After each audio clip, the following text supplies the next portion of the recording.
Good morning class. Shri Krishna Chaudhary महाविद्यालय से आज मैं आपके सामने बीए थर्ड ईयर में आज हमारा टॉपिक है एटीट्यूड, ठीक है, जिसे हम लोग हिंदी में मनोवृत्ति कहते हैं। मनोवृत्ति ऐसे कह सकते हैं हम लोग कि जब हम लोग पैदा होने के बाद यहाँ पर रह कर के लोगों के साथ व्यवहार करना सीखते हैं। ऐसा नहीं व्यवहार करना बचपन से नहीं आता है, लेकिन वो हमारा स्वभाव होता है, वो मनोवृत्ति नहीं होती है। दोनों फर्क है। स्वभाव जन्मजात होता है और मनोवृत्ति अर्जित होती है। स्वभाव जो हमारा जीन से हमें मिला है, हमारे माता पिता से, जो कभी बदल नहीं सकता। क्या नहीं हो सकता है? कभी बदल नहीं सकता। जैसे अगर आप दयालु स्वभाव के हैं तो आपके साथ अगर किसी व्यक्ति ने बहुत गलत भी व्यवहार किया हो, लेकिन आप खूब कोशिश करेंगे कि आप भी बुरे बन जाएं, लेकिन आप एक पॉइंट तक ही बुरे बन पाएंगे, उसके बाद नहीं। क्यों? क्योंकि आपका स्वभाव ऐसा नहीं है, ठीक है। तो स्वभाव क्या होता है? जन्मजात। और एटीट्यूड क्या होता है? अर्जित। फर्क है दोनों में। स्वभाव बदल नहीं सकता, एटीट्यूड बदल सकता है। जैसे अगर आप मेरे साथ अच्छा व्यवहार करेंगे तो मैं भी आपके साथ कैसा करूंगी? अच्छा व्यवहार। गिव एंड टेक, जो आप मुझे देंगे वही बदले में पाएंगे, वो एटीट्यूड होता है, ठीक है।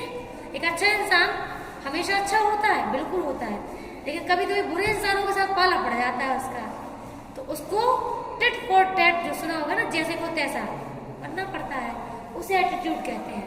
वास्तव में उसका स्वभाव ऐसा कभी नहीं था, लेकिन उसे अपना एटीट्यूड वैसा दिखाने लगा। इसके लिए एक लाइन बहुत अच्छी फेमस है कि मेरा एटीट्यूड वैसा रहेगा जैसा आपका व्यवहार मेरे लिए होगा। तो अब थर्स्टन ने भी सेम टू सेम यही चीज बोली है कि जब व्यक्ति अपने वातावरण में रह करके लोगों के साथ अपने विचारों का आदान प्रदान करता है, चीजों को समझता है, समझाता है, तो वो उसके एटीट्यूड का निर्माण करते हैं, व्यक्तित्व का निर्माण करते हैं। अब एटीट्यूड वर्ड आप लोगों ने देखा होगा, बहुत लोग नेगेटिव मीनिंग में लेते हैं। जैसे घमंड और एटीट्यूड में फर्क है। घमंड प्राउड है, वो सही वर्ड है। अगर कोई बहुत ज्यादा भाव खाता है ना, चीजों को बहुत जल्दी एक्सेप्ट नहीं करता है, अपनी बहुत ज्यादा बढ़ाई चढ़ाई करके तारीफ करता है, तो वो प्राउडी है। वो कैसा है? घमंडी है ना। उसमें एटीट्यूड तो सब में होता है।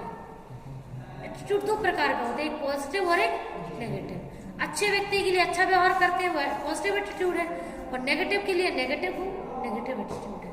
तो एटीट्यूड कभी भी घमंड नहीं कहलाता। एटीट्यूड एक प्रतिक्रिया है जो सामने वाले व्यक्ति के प्रति हम देते हैं। आप अगर रास्ते में मिलोगे किसी अदर पर्सन को जिसे आप जानते हो, तो आप स्माइल करोगे ना, बदले में वो भी आपको स्माइल देगा।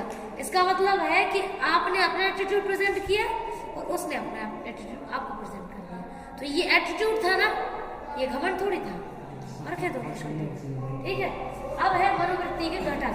तो मनोवृत्ति बनती कैसे कैसे? 3 पॉइंट है। पहला है भावात्मक, दूसरा है संज्ञानात्मक और तीसरा है व्यवहारात्मक, ठीक है। तो भावात्मक मतलब क्या होता है? इमोशन। आपने देखा होगा, हम जब बहुत खुश होते हैं, लोग हमारे साथ अच्छा व्यवहार करते हैं, तो हमारा एटीट्यूड उनके लिए कैसा होता है? पॉजिटिव। तो हमारे भाव जैसे हम महसूस करेंगे वैसे हमारा एटीट्यूड बनेगा। अगर हमें किसी ने बुरा फील कराया है, नेगेटिव एहसास कराया है, भाव हमारे अंदर नेगेटिव दिए हैं, तो एटीट्यूड कैसा बनेगा? नेगेटिव, ठीक है।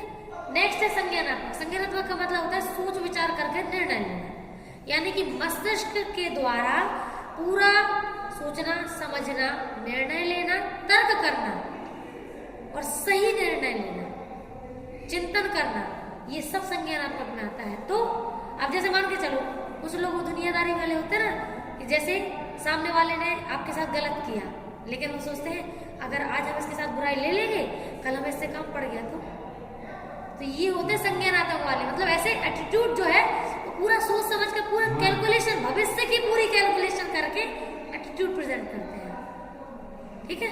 तो वो होता है सेकंड। पहले वाले इमोशनल होते हैं, इमोशन के साथ कोरिलेट करते हैं। सेकंड वाले बुद्धि का प्रयोग करते हैं। तो कभी कभी ठीक है, कभी कभी मतलब ही कह लो, ठीक है। और थर्ड है व्यवहारात्मक। तो व्यवहारात्मक मतलब जैसा आप मेरे साथ व्यवहार करेंगे नॉर्मली, जैसे मान के चलो अपन यहाँ पे इमोशन हर्ट नहीं हो रहा है ना, इमोशन की बात ही नहीं कर रहे अपन लोग, नॉर्मल बिहेवियर। तो नॉर्मल बिहेवियर भी एक छाप छोड़ता है हमारे ऊपर। जैसे मान के चलो पड़ोसी है, हमारा कोई उससे इमोशनल अटैचमेंट तो होता नहीं है, तो ना वो हमें हर्ट कर सकते हैं, ना उनमें इतनी हिम्मत है, ठीक है।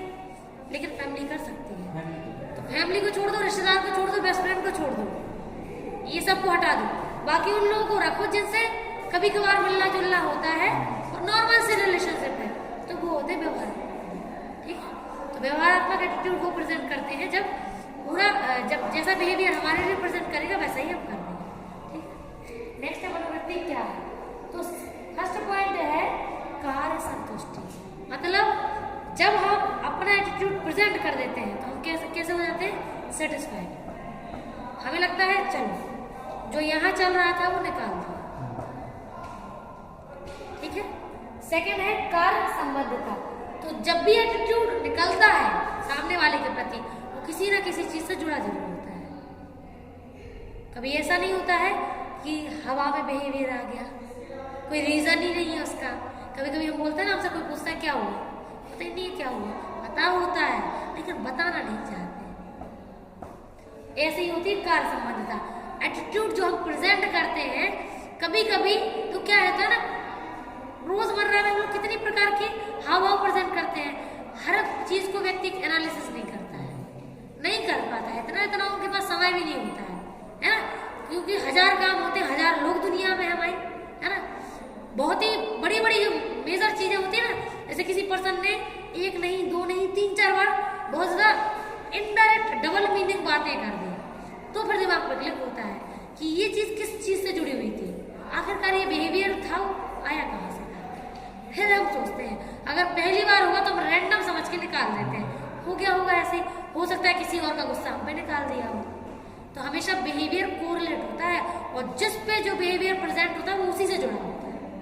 ऐसा लगता है हमें कि वो किसी और से जुड़ा होगा, लेकिन ऐसा होता नहीं है, ठीक है। नेक्स्ट है जैसे वो कहावत सुनिए ना, बूंद बूंद से घड़ा भरा, वही चीज होती है।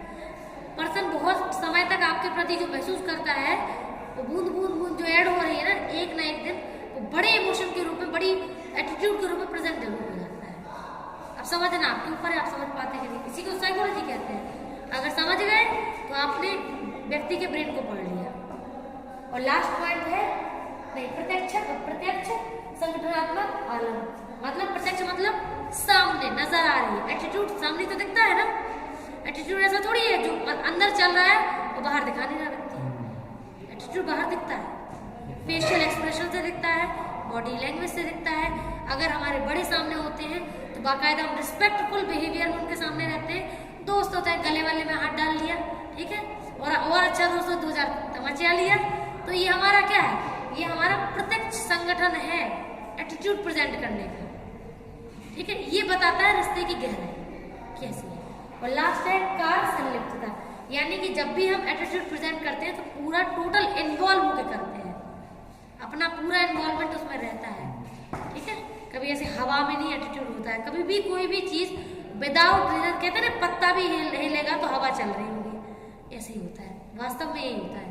साइकोलॉजी के अकॉर्डिंग कोई भी एटीट्यूड विदाउट रीजन कभी होता ही नहीं है, ठीक है।